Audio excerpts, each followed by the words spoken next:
El título, vamos a hacer una exposición acá, hermanos, es un oficio de otra naturaleza. El oficio de nuestro Señor Jesús, hoy tenemos que entender lo que es de otra naturaleza. Ya no está muriendo en la cruz del Calvario, es más, lo hizo una vez para no ser repetido. ¿Sí? Hebreos capítulo 7, vamos a leer todo el capítulo 7, así que estén muy atentos, voy a dar muchos datos, pero no van a ser muchos versículos que voy a leer, solamente capítulo 7 y algunos de Génesis. ¿Está bien? Tienen que estar atentos, no distraerse. Ahora dejen el mate, dejen la galletita, dejen todo, concéntrense en la palabra, por favor, en la comida que no perece. Después hacemos la comida agape y ahí le dan con todo, ¿sí? Hermanos, es importante cuando nosotros nos concentramos en el libro de los Hebreos de cómo muchos de los cristianos eran judíos, de condición judía, estaban orientados, algunos, a volver hacia el judaísmo. Ustedes saben que siempre, y el legislador de la ley siempre fue Moisés, en todos los versículos está en Juan, está en Hebreos también, está en Hechos, mostrando que Moisés es el legislador bajo la ley. Dios le da el pacto. ¿Cuándo empieza el pueblo de Israel? ¿Ustedes saben o no? Una pregunta no es capciosa. ¿Cuándo empieza el pueblo de Israel? ¿Esto está bien 9:25? ¿Me permiten un segundito? Para eso están atentos, ¿no? Bien. Ay, sí, porque pregunté el otro y no me contestaron. Qué rápido que son, ¿eh? Con Jacob, muy bien, empieza ¿qué? La descendencia física. Entonces tenemos que discriminar lo que están, escuchen, no se distraigan. Jacob, la descendencia física. Hoy hay un movimiento muy grande de raíces hebreas y judaizantes, de los sefardíes de España que piensan que son de aquella tribu. Yo posteé un videíto interesante mostrando de todo ese verso grande que hay. Porque hoy en la salvación y en el tiempo de la salvación, un judío no es nada, si no acepta a Cristo se pierde, se va al infierno. Como un gentil también. Así, lo que dice las Escrituras es esto, que el único camino de salvación es Cristo. ¿Estamos de acuerdo en eso o no? Por lo menos yo tengo que estar de acuerdo. Y segundo, que un judío no le aprovecha de nada la ley, ni la Torá, ni nada. Yo entré en un live donde eran todos judíos y me sacaron por cualquier lado, porque ellos no creen que hay otro pueblo. Ellos creen que Israel es el pueblo escogido y listo. Entonces yo le dije, ¿cómo sos salvo? Por Yeshua HaMashiach. Me empezó a hablar todo en hebreo y el hombre es de ahí. Capaz que el nombre es César Cardosos. Pero, ¿qué tiene el judío? Entonces le dije, ¿de dónde sos de la tribu Ben Asher, Ben Estalí? Y bueno, obviamente ya están esperando bloquearme porque me hablaban de la Torá. Y yo le dije, ¿por qué le permitís a una persona, si vos decís que sos un judío y crees en Yeshua, que la salvación viene por Yeshua, pero hay que entender el concepto que ellos tienen de Jesús, como el Salvador, que tenemos como un profeta, un Salvador, pero que vino a cumplir la ley para que nosotros cumplamos también la Torá. Después vamos a hacer un estudio de qué es lo que tienen que hacer los judíos para cumplir hoy Torá. Por lo menos 7 cosas. Obediencia, estatutos, decretos, circuncisión, un montón de apego y sobre todo en Jerusalén. Entonces, nosotros no tenemos nada que ver con la ley de Moisés. Eso, a ver, levante la mano, ¿quién entendió que no tiene nada que ver con la ley de Moisés? Algunos no entendieron, les vamos a explicar. Y ustedes también lo van a explicar. No, que nosotros como gentiles no tenemos nada que ver con la ley de Moisés. Cuando nosotros vemos el tema de la conciencia, las obras de la ley en los gentiles son principios que están ahí. Por ejemplo, no matarás, no robarás, todo eso no tiene que ver con la ley de Moisés, porque la obra de la conciencia está puesta ¿cuándo, hermanos? Cuando el hombre cae en pecado en Génesis. Come de este fruto y el bien y el mal está en todo hombre. Fíjense en los niños. El caso que les pregunté el otro día de que yo estaba jugando a la bolita y me dijo que eso es pecado. Y le pregunté por qué era pecado. Porque alguien le puso una religión en la cabeza, que lo que yo estaba haciendo es pecado. Ahí viene la vestimenta, todo eso. Eso no hay que confundir, eso es legalismo, doctrina de hombre, no tiene nada que ver. Yo estoy hablando de la ley de Moisés. La ley de Moisés se tenía que cumplir ¿cómo? Específicamente, en todos los puntos, porque transgresor de un solo mandamiento se hace culpable de todo. Santiago 2.10 dice que la ley era un bloque. ¿Vieron los adventistas? ¿Por qué se meten todo el tiempo bajo la ley? Porque así como Rutherford, Russell, Elena White, aún Joseph Smith, no le alcanzó la Biblia, la suficiencia. Tiene que haber otra revelación para restaurar el tiempo. Si ustedes se fijan, todos coinciden en eso. tuvieron una revelación nueva para restaurar el tiempo. O sea que las escrituras no les basta. ¿Dónde se meten todas estas personas? De una u otra manera van a ver que no entienden la gracia, que Cristo no les es suficiente. Y el problema es que hoy Cristo está con un oficio de otra naturaleza, no está muriendo por nuestros pecados en la cruz. ¿Cuánto entienden eso? ¿Amén? ¿Y por qué en la cena recordamos la muerte de Cristo? ¿Por qué recordamos? Porque es un mandamiento, amén. ¿Pero en qué se basa eso de recordarlo?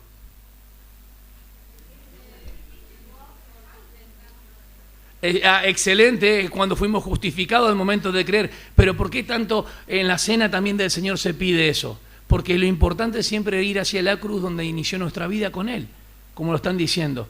¿Y por qué dice hasta que Él venga? Porque Él va a volver. Va a buscarnos nosotros que creemos en el arrebatamiento, que muchos se burlan. Pero la palabra está ahí, Jarpazo. Me vendré y tomaré a mí mismo. Juan 14 también está. Pedro también lo dice. Y 1 Corintios, cuando habla un orden de resurrección, dice Cristo es la primicia, luego los que murieron y después los otros que viven. Entonces, ¿nosotros qué estamos esperando? ¿La segunda venida o el arrebatamiento? Entonces no hay ninguna señal para la iglesia. Puede ser hoy en el ágape, estás comiendo y nos vamos. Es que no sabemos. No lo sabemos. Porque Pablo lo esperaba y en Tajei dijo, vendré pronto, sin embargo pasaron 2000 años. ¿O no? Yo sé que están pensando en todas esas personas. Bueno, prediquen. Prediquen. Nosotros estamos dentro de la puerta y podemos ver con esperanza esto. Las personas en el mundo no saben cuán pecaminoso es el pecado y lo que hizo Cristo en la cruz del Calvario. Vos y yo tenemos un conocimiento espiritual sobre esto. Amén. De hecho, acá todos, aún Rodrigo cuando hablaba al principio, yo y ustedes, nosotros no venimos para que nos hable David y Rodrigo, venimos para que nos hable que la palabra de Dios. Amén. Él es suficiente y lo creemos de esta manera. Vamos a la Biblia, a las Escrituras, y vamos a Hebreos capítulo 7. Por favor, yo me traje un apunte que habíamos hecho en la casa de Dolly, algunas hermanas participaron y hermanos, no sé si Nora se acuerda, no sé si Claudia fuiste alguna vez a la casa de Dolly, cuando hicimos el estudio con Betty y todo, que llevaba los budín de limón y naranja. Algunos hermanos participaron, ¿se acuerdan que hicimos el libro de los Hebreos? ¿Sí? Y estuvimos bastante tiempo estudiando.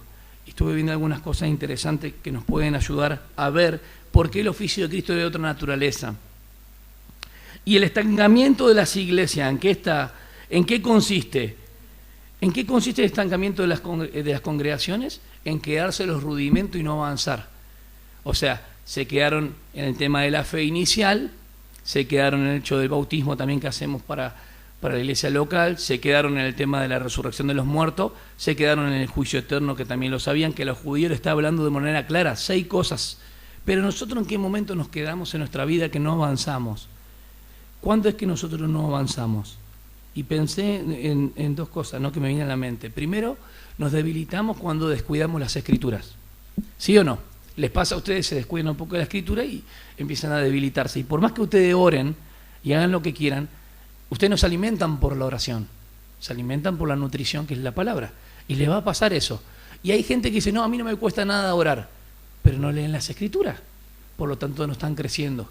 Están creciendo biológicamente, van pasando los años y cumpleaños, pero espiritualmente no están creciendo. Y pensaba en los motivos por qué. Primero, por descuidar la palabra de Dios. Segundo, por dudar de la palabra de Dios, de ciertas cosas. Nos están pasando aflicciones, tenemos conflicto, algo en la familia, en el matrimonio, en el noviazgo, en la escuela. ¡Wow! Y ninguna de esas cosas las hemos encomendado a Dios en oración. Porque todo tiene que ser transversal. La oración tiene que estar, como dice Efesios 6, nuestra lucha no es contra sangre y carne, tomar toda la armadura, y al final el versículo 18 dice oración. ¿Amén? Y Pablo nos dijo, oren un día. Por ejemplo, en mi vida personal, todos los días tengo que orar. Ustedes oran todos los días. Que así tiene que ser siempre. Pero no porque yo se los diga, porque para ustedes es necesario depender de Dios. ¿Amén? Entonces el oficio de Cristo. ¿Para qué oramos, hermano? A ver, díganme un solo motivo y yo no les molesto más. Excelente, separado nada podemos hacer. O sea que le estás pidiendo algo a él en la oración, estás confesando algo también en la oración, estás también adorando a través de la oración, ¿Estás intercediendo por otros? Porque en esta intercesión podemos interceder unos por otros. Amén. 5 cosas se hacen en la oración, pero sobre todo depender de Él. ¿Dónde está Él? Entonces no está en la cruz. Y bueno, el oficio de Él es de otra naturaleza. ¿Por qué no crecen las iglesias? Porque no avanzan a las cosas mejores. Vamos de vuelta. Yo ya estoy hablando de la vida cristiana. ¿Me explico o no? Yo no estoy hablando de la vida inicial en la fe. ¿Por qué no avanzan las congregaciones? Porque se han quedado con Jesús en la cruz. Y eso está muy bien, pero debemos avanzar. La disposición que nos dice el autor de los Hebreos, avancemos. Porque Cristo, conforme al orden de Melquisedec, es superior al de Aarón. ¿Qué tiene que ver eso con nosotros? Bueno, lo voy a explicar. Conforme al pacto, hizo un mejor pacto, ¿o no? Ok. Conforme al santuario, dice que el tabernáculo, y no como dicen otros teólogos que no, que eso lo idearon por la gente pagana, no. Dios le dijo a Moisés, hazte conforme al modelo que te mostré. Y a David no le permitió, solamente que hizo toda la provisión del plan, porque era justamente un rey donde no hubo paz, hubo mucha sangre, y se lo dio ¿a quién? A Salomón. Tanto el tabernáculo como el templo, ¿de dónde sacó el modelo? Del santuario celestial. Perfecto. ¿Y en el santuario físico qué había? ¿Sangre de quién? De los sustitutos de los animales. ¿Y allá arriba qué hay? Sangre de un sustituto que entró con sangre no ajena, sino del mismo. ¡Wow! A esto tenemos que crecer, iglesia. Mejor santuario, y que dice que con un solo sacrificio hizo perfecto para siempre los santificados. Un mejor sacrificio. 4 puntos importantes: mejor en orden, superior; mejor en cuanto a pacto, santuario celestial y sacrificio. ¿Amén? Vamos a ver si podemos. Alguien, por favor, porque yo puse el segundero, pero ¿me pueden decir qué hora es? 10:05. No me marquen así, levante, porque eso me pone nervioso y yo empiezo más rápido. Hágame así suavecito, así, suavecito. No, ¿sí? No, a las 11 está bien, porque yo no voy a llegar a dar esto. Esto es un manjar, hermano. Lo vamos a dar en 2 partes, hoy un poco y otra vez no hay apuro, ¿está bien? ¿Alguien está apurado? Dijo mi suegro. ¿A quién se va? Ahí estamos todos en la mesa, dijo, ¿alguien está apurado? Bien, hermano, estoy tan contento con la obra que Cristo Señor hizo por nosotros, que estoy tan dichoso y tan feliz de saber que tengo a alguien en los cielos que me da la ayuda necesaria. Cuando veníamos, yo venía con un conflicto interno de algunas cosas que tal vez no hice tan bien, pero tengo a alguien en los cielos enseguida y puedo confesar mi pecado. Me dura un solo minuto, porque hay personas que estoy escuchando que no pecan, que creen en la perfección ahora acá en la vida de experiencia, y bueno, la verdad que los aplaudo. Pero aún Pablo dice que la codicia, cuando empezó y cobró vida, se halló muerto delante de Dios. Y tal vez vos digas, pero yo no codicio a una mujer, pero codicias las ganancias. Codicias no solamente la mujer, codicias la vida del hermano. Codicias ciertas cosas. Y la codicia, y dentro de la avaricia, también es idolatría. Poner cualquier cosa en primer lugar antes que Dios, eso está muy mal. ¿Amén? ¿Por qué dijeron amén? Ah, porque está mal, no porque la... Perfecto, está bien. ¿Se acuerdan que una vez le leí algo de segunda de Nefi, capítulo 3, versículo 5? Y todos me dijeron amén. Y era el libro de Mormón que leí. Por eso hay que estar atento a lo que leemos, la escritura. ¿Sí? Gracias, hermanos, porque hay disposición para la palabra. La palabra es abundante. Explica lo profundo del hombre, lo desnuda. Esta semana desnudó mi corazón, mi mente. Aquella persona que no tiene esta renovación no va a entender lo que el Señor quiere hacer. No falte la congregación, porque es importante que vos también no solamente te nutras de la palabra, sino la función que el Señor quiere hacer en vos. ¿Está mal que un pastor diga te bendigo? Sí, está mal, no existe bíblicamente, porque toda bendición espiritual ya está dada en Cristo, la tenemos en Cristo. Pero mi anhelo como persona, personal, mi deseo, el que como Pablo lo dijo y como Juan le dice a Gallo, que seas prosperado en todas las cosas y que anden en la verdad. Amén. Qué gozo me da cuando mis hermanos andan en la verdad. Hoy hablaba con un hermano ahí y tengo que decirlo, le digo, hace 3 años y medio que no te visito, Sí, porque vos me dijiste una vez que ibas a ir, está por ahí sentado, me está mirando. Pero yo nunca le dije el día ni la hora. Y le voy a decir, estoy tan gozoso con los hermanos que están haciendo una diaconía, no se dan una idea. Cuando estamos cada fin de semana con mi esposa, lo sabe, dijimos vamos a hacer, un número de visitas y no lo hemos podido lograr. Hay tanta necesidad en nuestra iglesia local que ustedes, hermanos mayores y antes, no se dan una idea. Por ahí el teléfono suena, por ahí a cualquier hora, y yo estoy dispuesto 24/7, salvo esta vez que está otro hermano, no Lidia, pero pudimos estar un poco ahí en este consuelo, ¿sí? Hiciste lo mejor, honraste a tu mamá, tranquila. Cada miércoles Lidia venía, ahora vas a descansar también vos, ¿sí? En cada situación tenemos que amarnos los unos a los otros, y estoy comprometido con la iglesia local, con ustedes mis hermanos, siendo un servidor. Es la función que tengo, es una cosa, pero soy hermano de ustedes, hermanos, amén. Lo que pueda ayudar, y lo que ven mal en mí me lo dicen por WhatsApp, dijo mío. No pasa nada. Quiero expresar una gratitud al Señor.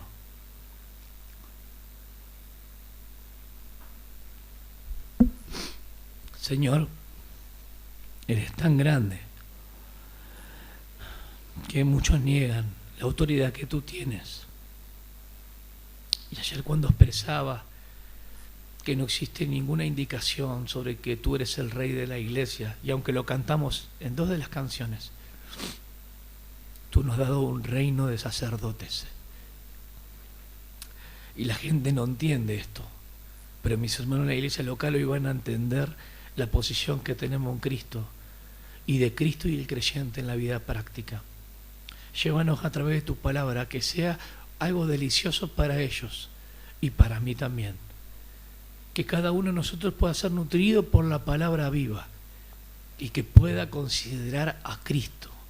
Que tal vez hoy sea un clic en nuestra vida, digamos, pucha, ¿cuántas veces leí esto? Y no entendía de lo que me estabas hablando, lo que me estaba perdiendo por tu palabra. Que hoy sea algo, Señor, no intuitivo, ni intelectual, que sea algo vivencial, donde la llenura de tu Espíritu a cada uno de nosotros nos envuelva. Es tu Espíritu Santo el que debe manifestarse en nuestras vidas. No es que tú no estás, no es que tu Espíritu Santo no mora y no nos has sellado, nos has regenerado, nos has bautizado en un cuerpo, nos has bautizado en la obra de Cristo, has hecho morada en nosotros. Sin embargo, nos vemos faltantes delante de ti, porque necesitamos ser llenos de ti. Hazlo esta mañana, por favor, Señor, y completa aquello que haga falta en cada uno.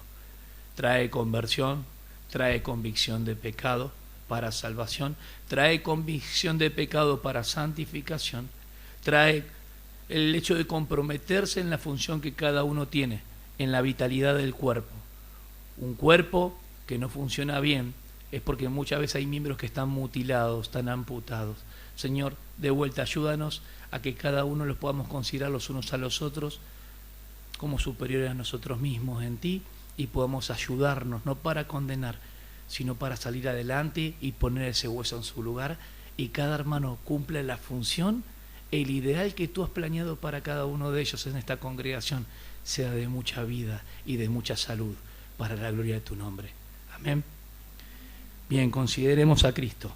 Capítulo 7, versículo 1, voy ahí como una locomotora a carbón, hasta el versículo 28. Porque este Melquisedec, rey de Salem, sacerdote del Dios Altísimo, salió al encuentro de Abraham cuando éste regresaba de la matanza de los reyes, y lo bendijo. Abraham le entregó el diezmo de todos los despojos, cuyo nombre significa primeramente rey de justicia y luego también rey de Salem, esto es rey de paz. Salem, según los historiadores de Jerusalén, antes era Jebús. Sin padre, sin madre, sin genealogía, no teniendo principio de días ni fin de vida, siendo hecho semejante al Hijo de Dios, no es el Hijo de Dios, no es Cristo preexistente, no es preencarnado, es un tipo de Cristo. Permanece sacerdote a perpetuidad, o sea, para siempre. Habla de un orden. ¿Ustedes lo vieron? Habla de un orden. Considerad pues la grandeza de este hombre, dice, a quien Abraham, el patriarca, dio el diezmo de lo mejor del botín. Y en verdad los hijos de Leví, que reciben el oficio de sacerdote, tienen mandamiento en la ley de recoger el diezmo del pueblo, es decir, de sus hermanos, aunque estos son descendientes de Abraham. ¿Por qué coloca el nombre Leví? Porque una de las tribus, ¿se acuerdan o no? Pero ustedes tienen que identificar hoy muy bien, porque hay confusión en esto, quiénes son sacerdotes y de dónde eran los levitas. Y yo le voy a explicar de vuelta de forma simple, sencilla. Y cómo empezó el sacerdocio. Pero aquel cuya genealogía, ¿de quién está hablando? De Melquisedec. Volteen sus páginas así, 2 páginas, en cualquier, capaz que una, de hoja fina. Capítulo 5, versículo 10. 5:10. ¿Qué dice ahí? Siendo constituido por Dios sumo sacerdote según el orden de Melquisedec. ¿De quién está hablando? Que Jesús es mediador, que Jesús es superior a Aarón.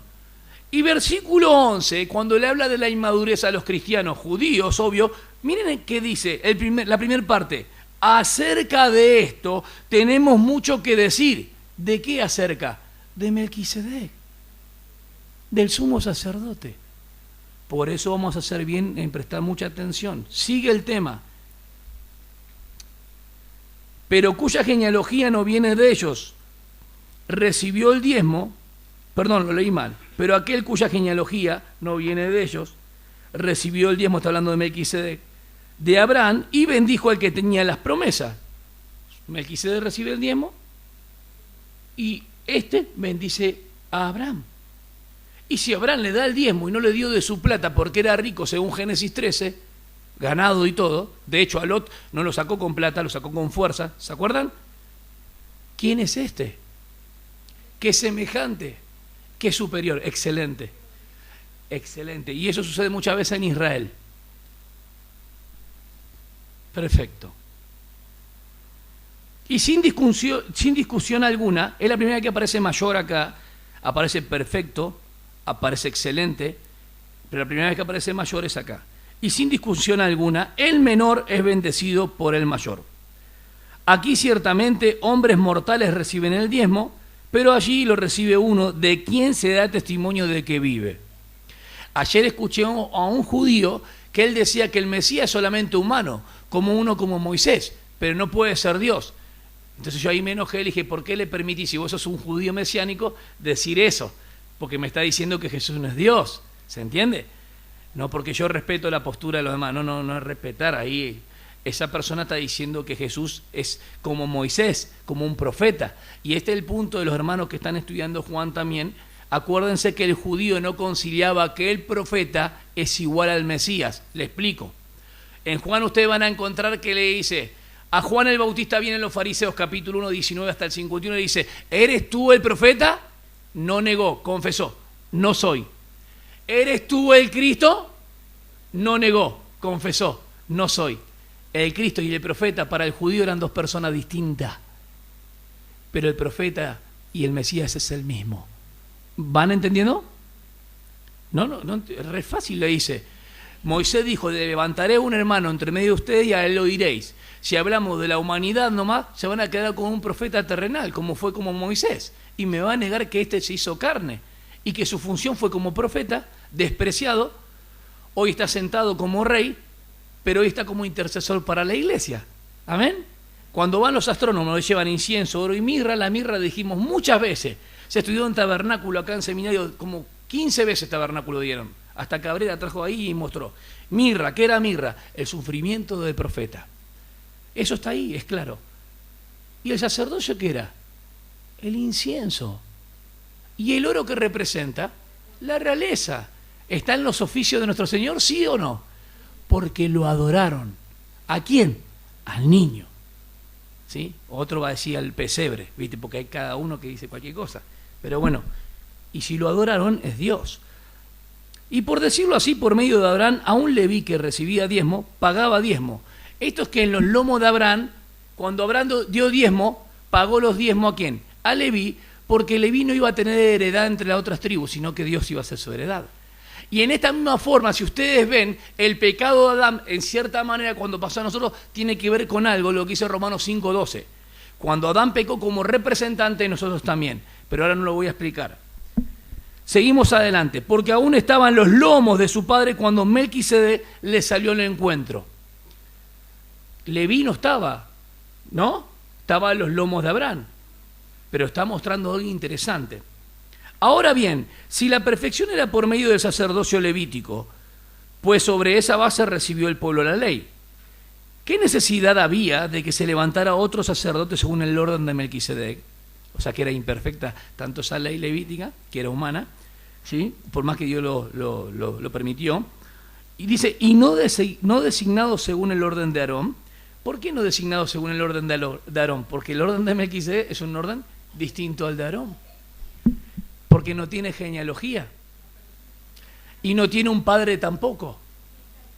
Y es perfecto y excelente. Ya tenemos toda nosotros la comprensión o un poco del conocimiento. Pero miren el 12 lo que dice. Porque cuando se cambia el sacerdocio, necesariamente ocurre también un cambio de ley. Eso es algo nuevo que está diciendo acá. Pues aquel de quien se dicen estas cosas pertenece a otra tribu. ¿De qué tribu era Jesús? Bien, vamos a repasar un poco. No, pero está bien, es de Judá, está bien. La salvación viene de los judíos y es de Judá. Ahora yo les pregunto, ¿qué pasó con el rey Usías cuando intentó hacer sacrificio? Rey Usías intentó hacer sacrificio que era de parte del sacerdote. ¿Qué le pasó a él? Tuvo lepra, excelente. ¿Qué pasó con los hijos de Coré, que también si bien estaban relacionados pero quisieron tomar el cargo o su función? Se abrió la tierra y te los tragó. De una se abrió. Se ve que el otro día vi un caso, que vi una película con Luciana, no sé si era no sé en qué lugar fue, en Suecia parece que era, sí, y cuando se abrió la tierra, algo impactante, al toque, la gente estaba ahí y se abrió, no, se los tragó. Así fue, se los tragó. ¿Por qué? Porque desobedecieron, hicieron algo que Dios no permitía. ¿Qué pasó con Saúl? 2 pecados grandes. ¿Cuál fue el primero? Que Dios mandó matar todo el pueblo y al rey Agag le perdonó la vida, estaban todas las ovejitas y en algunas cositas también. Sin embargo, el sacrificio, eso, no esperó a Samuel. ¿Samuel quién era? Era el sacerdote. ¿Samuel qué era? ¿Sacerdote? ¿Profeta? ¿Y? El último juez. ¿Por qué el último juez? Mirá. Oh, que Señor, gracias Señor, porque bueno disciplina a nuestro hijo de esa manera. ¿Qué pasó con Elí? Voy a ir trasladando la historia si agarran una de toda la historia. Vamos, porque acá les veo perdidos, pero están bien. Elí, no, sumo sacerdote no dije. ¿Por qué dije sacerdote en cuanto a Samuel? Porque era sacerdote. Y Saúl quiso hacer el oficio de él y fue desechado de su reino, ni más ni menos. Ya Dios preparó otro. Cuando él llena el cuerno, en Samuel 16, que va, el juez cuando iba a una ciudad, iba generalmente a llevar un juicio, a determinar algo. Entonces estaban todos, Isaí, claro, salieron todos. ¿Qué pasó que vino acá? Si hay rey. Esa atribución era por la prerrogativa que tenía el juez. Pero Samuel, ¿por qué Dios lo levanta a Samuel como... Es el último juez, sí, pero ¿por qué lo levanta? Porque Elí hacía vista gorda y sus hijos, Ofni y Fines, tenían un gancho de 3, que cuando agarraban el sacerdote, dice, traigan el sacrificio para el sacerdote, para el sumo sacerdote, y ellos agarraban y se los pirateaban. Terrible era lo que hacían ellos. Y cayeron muertos. ¿Sí? Nadab y Abiú quisieron hacer fuego donde no era permitido a ellos. Murieron. Elí cae, hermano, ¿cuántas veces te caes de la silla? Y se desnucó de esa manera, mostrando, porque el sacerdote tenía que estar oficiando y estaba sentado. Cristo está de pie. Decime dónde en el tabernáculo y en el templo, en el lugar santo, lugar santísimo, en el inmobiliario, vas a ver una silla. No existe. ¿Está bien? Espiritualmente la entendieron. Está de pie. Esteban lo ve de pie.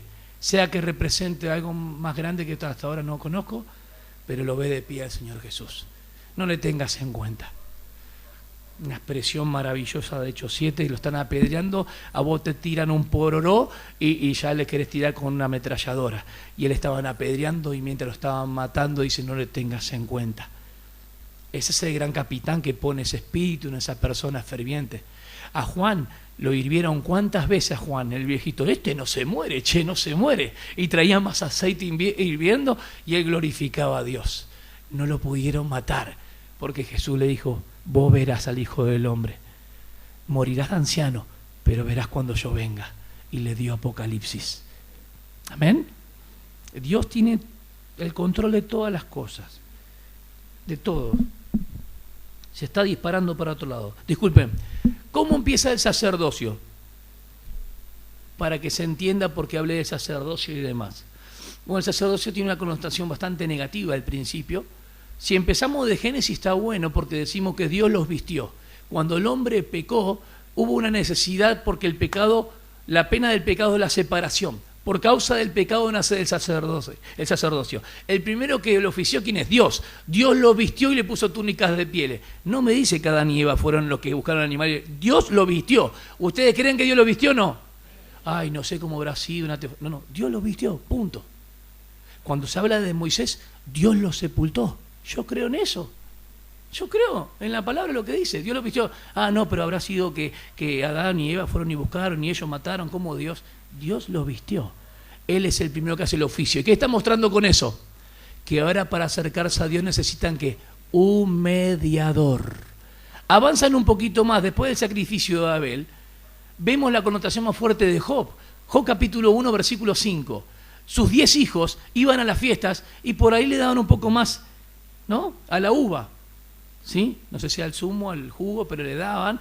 Se ve que capaz que de una, él dice, por las dudas, por si pecasen, ¿no? ¿Qué hacía Job? Estaba en su casa tomando tereré. ¿Qué hacemos nosotros cuando nuestros hijos están por ahí? Debemos orar siempre. Una situación que el sacerdote, como padre de familia, así se hacía. ¿Lo están viendo o no? Pero ¿qué pasa si eso fue antes de la ley? En la ley va a surgir algo interesante. Abran sus Biblias y solamente lo vamos a hojear. Vamos. Génesis capítulo 34, por favor. Va a estar Simeón y Leví y la deshonra de Dina, hija de Jacob. Cuando estos pueblos deshonraron a Dina, Simeón y Leví le trajeron mucha tristeza a Jacob al final, porque destruyeron y mataron a todos estos que deshonraron. Y Dios nunca le había mandado a hacer eso. Mírense, para que ustedes vean dónde sale el sacerdocio. Vamos solamente a verlo, corroborar en Génesis un versículo. Génesis 34, muy bien, Loti, venganza hicieron. Y el versículo 30 dice así, del 34. Entonces Jacob dijo así, tienen que leer toda la historia. La palabra venganza está ahí. Simeón y Leví, 2 hermanos. Pero estábamos hablando de la tribu de Leví. Estamos hablando de Aarón de la tribu de Leví. ¿Cómo fue que se dio esto siendo que este linaje tuvo tan y semejante pecado? Eso es lo que quiero hacer ver. Miren, versículo 30. Entonces Jacob dijo a Simeón y a Leví, me habéis traído dificultades, haciéndome odioso entre... O sea que todos los habitantes lo iban a estar buscando ¿a quién? A Jacob. Entre los habitantes del país, entre los cananeos y los fereceos y todos esos nombres raros que ustedes ya saben, y como mis hombres son pocos, ellos se juntarán contra mí y me atacarán y seré destruido yo y mi casa. Lo hago en una forma de clamor porque creo que fue así y un poco más fuerte. Pero ellos dijeron, ¿había de tratar él, por la persona que lo hizo, a nuestra hermana como una ramera? Nunca entendieron las consecuencias que iba a traer. Vamos a Génesis 49. Miren lo que dice de Leví cuando los bendice a todos. A Judá dice, no se apartará el trono de Judá. Pero miren lo que le dice a Simeón y a... Sí, versículo 5 nomás. Simeón y Leví son hermanos. Sus armas, instrumento de violencia. En su consejo no entre mi alma. A su asamblea no se una ni mi gloria, dice. Porque en su ira mataron hombres, y en su obstinación, y bueno, esta palabra no sé lo que significa en nuestra prosa común, desjarretaron, dice. Debe ser que en su obstinación lo hicieron bolsa. No sé, no tengo... es una palabra que no me... bueno. Claro, como desgarrar, algo así. Bien, ahí está. Entonces es un uso agro, de los animales. Ok. Ahí tiene razón, porque el contexto lo dice, bueyes, ¿no? Y en su obstinación desjarretaron bueyes. ¿Sí? Lo sacaron del lugar, sería. Más fuerte entonces la expresión, los inhabilita. Ok, claro, porque mataron su descendencia, no tienen, lo cortaron. Ok, maldita su ira porque es feroz y su furor porque es cruel. Y miren acá, los dividiré en Jacob y los dispersaré en Israel. Y los dispersó. Ayodó los dispersó. Entonces ustedes van y dicen, ¿qué tiene que ver esto con la parte de Leví? Miren, Éxodo 32 agarra a Aarón y dice, no sabemos, dice el pueblo, qué pasó con Moisés allá arriba. Y Aarón dice, tráigame acá los utensilios, los arcillos, todo, vamos a hacer un Dios. Vamos solamente a mirarlo. Miren qué interesante. Éxodo 32, lean el título para que lo sepan, donde el becerro de oro, el castigo del pueblo en el 21, ¿está bien?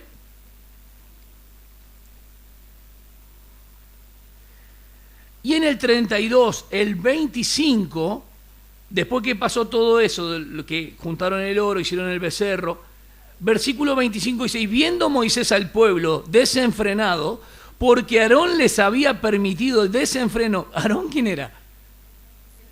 No, ¿qué sacerdote? El sumo sacerdote. Sí. Está bueno porque está atenta, Delia. Está bien, pero si vos decís sumo, te decís sacerdote. No, quiero decir que el sumo sacerdote, el más grande, le estoy llevando algo espiritual. Si yo y las personas que deberíamos ser maduros estamos llevando al pueblo a pecar, viene una gran calamidad en la iglesia. Es la falta de salud espiritual. Mire lo que pasó acá. Y viendo Moisés al pueblo desenfrenado, dice, porque Aarón, claro, decía, Josué capaz que estaba ahí, dice, che, se escuchan un poco de grito, capaz que están gozándose y demás. No que estaban gozándose, estaban haciendo un becerro de oro en contra de Dios. Semejante a lo que vieron allá, en Egipto. O sea que cuando Esteban dice, y por el camino durante 40 años llevaban en su corazón a Moloc, la idolatría. Tremendo. ¿Eran cristianos? Dice, no eran cristianos, es el pueblo de Israel, que ellos habían sido salvos por el rescate, por el cordero y por la sangre. La peregrinación es la conducta sujetada a que las bendiciones iban a estar en cuanto a la obediencia y salud del pueblo, las maldiciones en cuanto a la desobediencia, ¿sí? Y aunque el pueblo después agarró, salió del cautiverio babilónico, todo lo que sabemos, cuando vino ya no hubo gloria. ¿Por qué? Porque la gloria aún del templo que en el sumo sacerdote oficiaba ya no estaba más. Y aunque hicieron sacrificio, ya Dios los aborrecía. Porque ese pueblo salió de libertad de Babilonia, pero en su corazón seguían esclavos del pecado. Ustedes se van a encontrar en Juan 4 con la mujer samaritana. ¿La mujer samaritana de dónde era? Que estuvieron muy bien. Pero la mujer samaritana era la mezcla entre los asirios y parte de Israel del norte. No era gentil. Porque ella adoraba en Siquem. Y en Siquem se adoraba al dios Baal Berit. Berit quiere decir pacto. Y en Siquem ahí nomás había un pozo que dice, acá vivieron nuestros padres. Jacob. ¿De dónde era? Listo. ¿Vamos entendiendo cómo se fue dividiendo los territorios? Y a Leví le dijo, tu heredad y tu porción va a ser Dios. Pero Moisés le dice en el 26, se paró Moisés a la puerta, después de esta burla y desenfreno, del campamento y dijo, el que esté por el Señor, venga a mí. ¿Y quiénes fueron los que se pusieron de parte del Señor? Léalo, por favor. La tribu de Leví, hermanos. ¿Y qué hizo la tribu de Leví? Imagínense en esta situación ustedes, que son de la tribu de Leví, se ponen al lado de Moisés, agarran su espada de un lado y por el otro van a matar a su vecino y a su hermano. 3.000 hombres cayeron para consagrar. Entonces el sacerdocio va a venir ¿de quién? De Aarón. ¿Vamos bien? de la tribu de Leví. ¿Y quién era hermano de Aarón? Moisés. ¿Y de Moisés qué vienen? ¿De Moisés qué vienen? Los levitas. Los levitas eran los que oficiaban en el templo, los cantores y demás. Vamos de vuelta. Gersón, Coat, Merari, esos eran y estaban dentro de Moisés. Levitas. De Aarón, sacerdotes. ¿Está bien? Cuando llegamos y vamos más adelante, no cualquiera podía hacer el oficio entonces. ¿Ahora entienden por qué Saúl hizo algo terrible? ¿Ahora entienden por qué Elí, siendo sacerdote, ya no tenía visión? Samuel dijo, ¿vos me llamaste? Andate a dormir, gurí. ¿Vos me llamaste? ¿Cuántas veces fue Samuel? 3. Y cuando hay en la Biblia siempre esas indicaciones, Samuel, Samuel, Samuel, o a Jonás, o a quien sea, Saulo, Saulo, siempre una indicación enfática, ¿no? Y él había perdido la visión. ¿Y cómo pueden guiar a un pueblo sin visión? Entonces viene el tema de los jueces. Porque Dios ahora, en vez de Elí, va a elegir a uno. Hijo de Ana.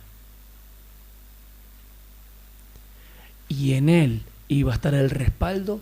Desde ahí iba a ser el último juez de Israel. Qué hombre entregado Samuel, de solamente leerlo. Estaba dedicado a Dios 100%. Tal es así que su habitación era como la de Jorge, cerca del Señor.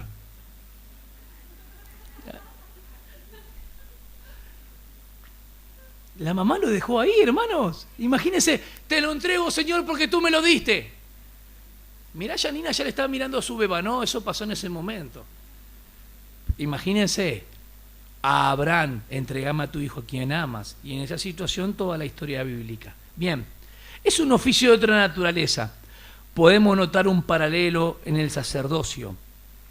Y ahora el versículo que sigue de Hebreos, capítulo 7, que me quedé en qué versículo, hermanos. En el 11. Yo no sirvo para ir despacio, hermano. Bien. Pero no es del que quiere, no dije del que corre, ¿no? Porque cuando se termina, no, yo ya hablé del 13, porque ahí entré con la tribu, ¿sí? Nadie ha servido al altar de la tribu de quién, otra que no sea la tribu de Leví, y Jesús era la tribu de Judá. Teniendo fuerte esto, entendemos. Porque es evidente que nuestro Señor descendió de Judá, una tribu de la cual Moisés no dijo nada tocante a sacerdotes. Los sacerdotes venían de la tribu de Leví, pero la familia de Aarón. Según se dice que históricamente, desde el momento que Aarón fue elegido hasta el año 70, pasaron como 83, 84 sumos sacerdotes. Eso es lo que los historiadores que saben, ¿no?, del tema. No es que se perpetuaba uno, moría y entraba otro, moría y entraba otro, ¿no? De hecho, el autor de los Hebreos dice cuando todos sacerdotes constituidos, está hablando en tiempo presente, porque el templo fue destruido ¿en qué año, hermanos? El año 70, por el general Tito. ¿Sí? Porque es evidente, dice, versículo 15, y esto es aún más evidente, si a semejanza de Melquisedec se levanta otro sacerdote, no solamente de orden, sino otro linaje, porque no de la tribu de Leví, sino que la tribu de Judá. Y de la tribu de Judá, si es rey una persona, ningún rey puede ser sacerdote. Vamos de vuelta. Por eso, este sacerdote, según el orden de Melquisedec, hermanos, para que sea para siempre, inmutable, perfecto, como dijo Susana. ¿Sabe lo que es inmutable? Simple, que no cambia. ¿Saben cuando se habla de la inmutabilidad de Dios en Santiago? Que no hay sombra de variación. Es la misma fuerza de lo que dijo nuestra hermana Nora, no cambia. Así de simple. ¿Dios es inmutable? ¿Dios nos ama? ¿Y cuando pecamos? Casi más me hacen dudar. Nos ama siempre. ¿Por qué?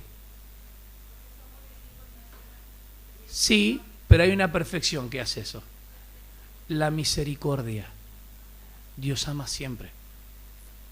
A pesar de. ¿Cuántas veces eran bañados los sumos sacerdotes? Me acuerdo el otro día hicimos acá el espadeo bíblico y dice, ¿quién es el papá de Sansón? Ah, ni idea, dijo el hermano.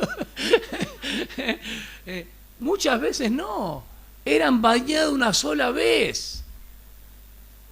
En la consagración una vez se lo bañaban, ustedes están mirando ya la parte de higiene, ¿no? Eran bañados una sola vez, una sola vez eran bañados para siempre. Y el sacrificio nunca tenía que cortarse ni a la mañana ni a la tarde, de forma perpetua. Tremendo. Porque lo que tenían que lavarse los pies y las manos eran los sacerdotes para oficiar los sacrificios a la mañana y a la tarde, pero bañados una sola vez. El sentido espiritual de la iglesia. ¿Cuántas veces fuimos bañados? Al momento de creer. ¿Y por qué Jesús en el lavamiento ya no habla de las manos, sino que habla solamente de los pies? Porque la contaminación diaria de nosotros es una ilustración de la comunión con nuestro Señor. El que tiene pecado, primera de Juan 1:9, confiéselo, porque el 2:1 dice, tenemos un abogado que es fiel y justo. Y de vuelta te muestra aquí en arriba, ¿entendiste? Al sacerdote. ¿Para qué? Para perdonarnos de toda maldad. No tenés que cargar nada en tu conciencia. Ay, este pecado que me tiene atormentado te va a destruir, porque el pecado te va a llevar a que dé luz después nomás. Pero ya lo concebiste. Ahora, ¿la tentación es pecado? No, la tentación no es pecado. Viene la tentación, la concupiscencia está dentro tuyo, estás atraído como el cebo que hablamos una vez, cometes el pecado y da luz a la muerte. El cristiano no muere eternamente, pero muere en cuanto a relación en el sentido de comunión, un corte de comunión, por lo menos temporal. Pero si no lo resolvés, hermanos, los hermanos de los Corintios, habían débiles, enfermos y otros duermen. Habían cosas que no habían arreglado. ¿Es así o no? Tenemos a alguien en los cielos, no se olviden. Como intercesor en la tierra, quiero hablar de este punto, y lo dejo en el versículo 15. Y esto es aún más evidente si a semejanza de Melquisedec se levanta otro sacerdote. Versículo 16, que ha llegado a hacerlo, no sobre la base de una ley de requisitos físicos como eran los levitas, sino según el poder de una vida indestructible. ¿Está bien? Quiero hablar de Cristo. Y el versículo 17 lo dejo en adelante porque si no, no voy a terminar. ¿Cuándo Cristo intercedió en la tierra? Deme un ejemplo. Cuando está en la cruz, posiblemente lo de Lucas, dice, perdónanos porque no sabe lo que hace, intercedió.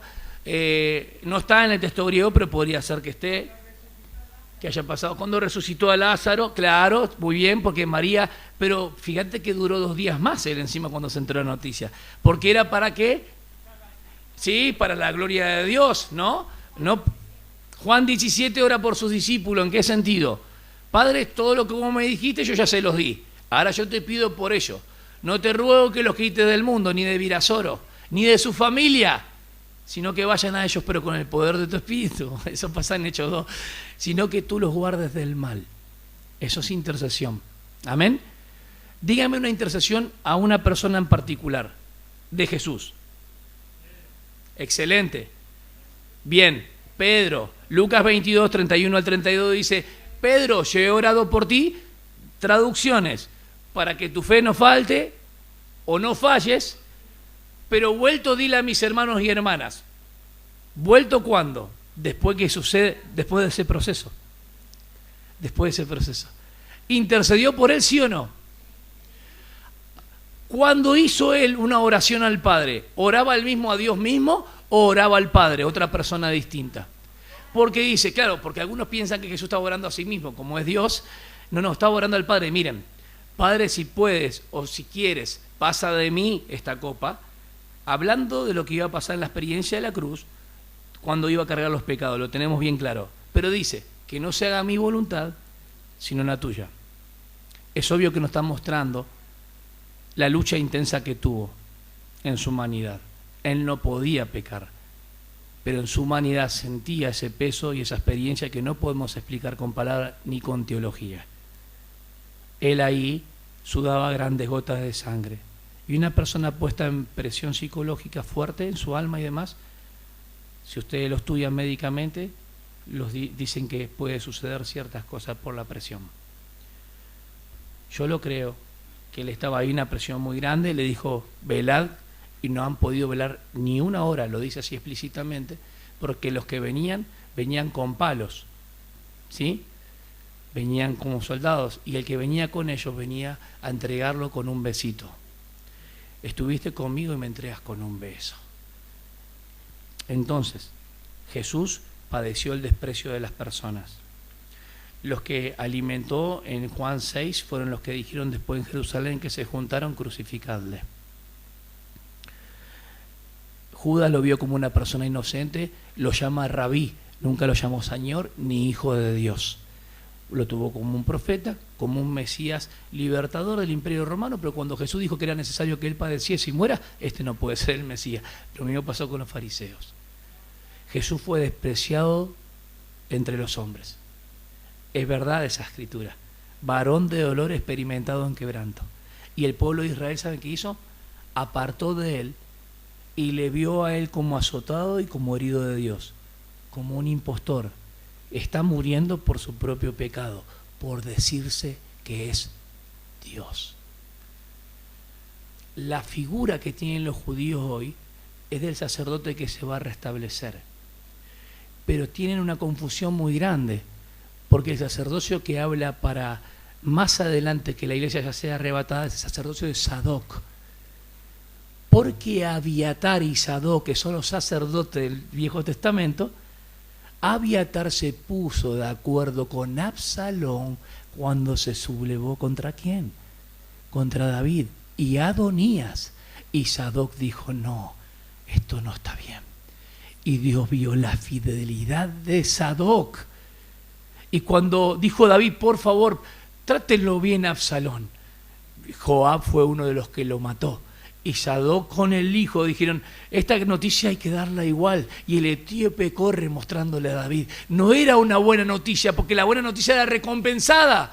Pero aún así, Dios en su misericordia le dijo que Sadoc iba a ser sacerdote, porque guardó fidelidad. ¿Entendiste lo que te estoy diciendo?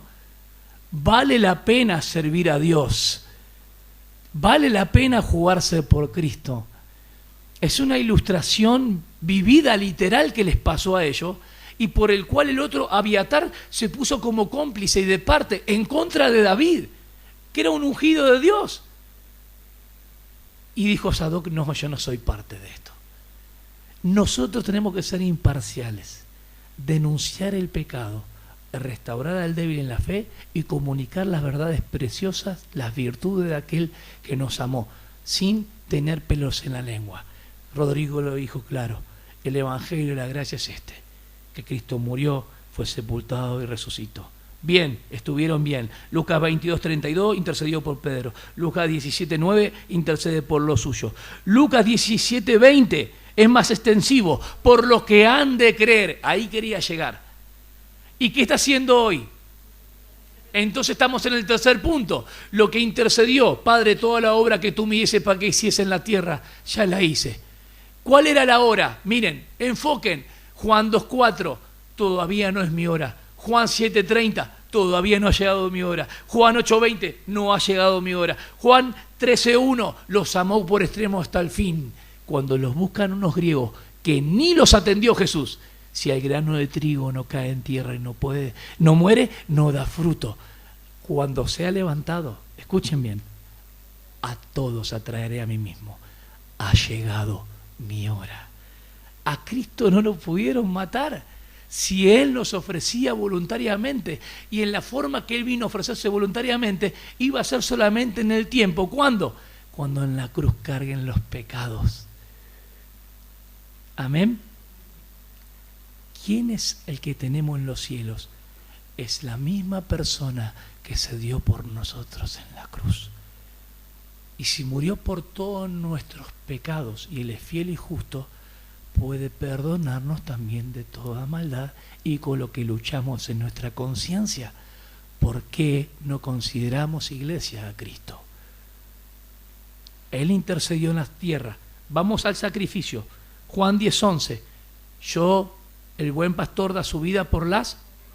Juan 10:17-18. Yo pongo mi vida, por eso el Padre me ama y la vuelvo a tomar. Tiene que ser Dios, no puede solamente ser humano. ¿Se dan cuenta? Y este es el sacerdote para siempre, porque vive para siempre. Él es rey y sacerdote. Entonces, el domingo que viene nos toca ver toda la historia de Melquisedec con una fuerza grande. Ahora, si él es un sacerdote intercesor, ¿por qué él es hoy sacerdote intercesor? ¿Por qué hoy se muestra como un abogado en defensa y a la vez intercesor como dos palabras distintas? ¿Qué nos defiende él? A ver, ¿alguien sabe? ¿De quién? Excelente. Las acusaciones de Satanás. Porque en el Viejo Testamento Satanás, una vez que es derribado, según lo que dice Isaías 14, Ezequiel 28, todavía tiene acceso. No está ahí en la morada, pero es el acusador, y en Apocalipsis 12 también lo vemos. Él es el acusador tuyo y mío, no soy yo, hermano. A veces nosotros hacemos juicios, ¿sí?, deliberados y demás. Pero el que te acusa en tu mente, en tus pensamientos, es Satanás. No le creas a Satanás, crea a Cristo. ¿Y cómo luchamos contra él? Con la palabra. Porque los dardos de fuego vienen contra la mente. ¿Y de qué te hace dudar? De la salvación. Te quitó la certeza y la esperanza de ella. El gozo ya hace rato. Ni saliste de la congregación, no comiste la comida, te fuiste, ya el gozo no lo tenés. Ese es el enemigo. Cuando venís y está entrando y esa presión grande que sentís, no son tus hermanos. Es el enemigo. ¿Para qué vas a ir hoy? Ese que te predica, bueno, pueden ser personas también que te dicen, ¿para qué vas a ir a perder el tiempo? Pero es el enemigo que aún utiliza personas. A veces, aún los pensamientos de los hermanos son usados por el enemigo. Más vale que sí. Sí, son utilizados porque en vez de animar, en vez de edificar, los pensamientos son en contra de la voluntad de Dios. ¿Para qué vas a ir hoy? No pierdas tiempo. ¿Para qué vas a ir al grupo casero? Vamos a quedarnos en casa, leemos la Biblia nosotros dos juntos. Puede suceder, hermana, que no tienen ganas, viene una lluviecita así y se quieren quedar y las hermanas están ahí orando, todo. ¿Por qué? Porque siempre la carne va a ser débil en todos los aspectos, va a ir en contra de la voluntad de Dios porque no puede ni quiere. Pero tenemos a alguien en los cielos, vamos. Luego de su ascensión a los cielos, en Hechos 7:56, la esperanza del creyente en su oficio, presente. Juan 2:1, abogado tenemos, intercesor, tal como Pablo lo presenta en Romanos 8:34, intercede por nosotros. Los que conocían el viejo pacto, hermano, al referirse a Melquisedec, por el orden, llamó mucho la atención, porque no es solo tipo de Cristo lo que dice ahí, sino que directamente se lo aplica a Jesús. No solamente este Melquisedec es tipo de Cristo, sino que se lo aplica a Jesús como sin genealogía, porque él no tuvo padre, en el sentido que sí los hijos de Leví. Él es para siempre. Jesús, Dios, hombre, o hombre Dios en este sentido, en el caso de Hebreos 7, 13, 14, lo leo de nuevo. Pues aquel de quien se dicen estas cosas pertenece a otra tribu. ¿Cuál? La de Judá. Y cuando ustedes ven la descendencia de Judá, dice que él es hijo de David, pero no fue hijo directo de David, porque él no era hijo de David. Está hablando de descendencia, ¿no? Y cuando van a la genealogía, Mateo 1:18 dice, el nacimiento de Jesús fue así. ¿Dónde está el Padre? ¿Y cuál era la maldición que había? ¿Se acuerdan con Onías? Que había un rey que hizo lo malo delante de Dios en Jeremías 22 y que no iba a sentarse nadie en el trono. ¿Quién es el que tenía que sentarse en el trono en vez de Jesús? Alguien que sea de linaje que estaban esperando al Mesías. Era José en todo caso.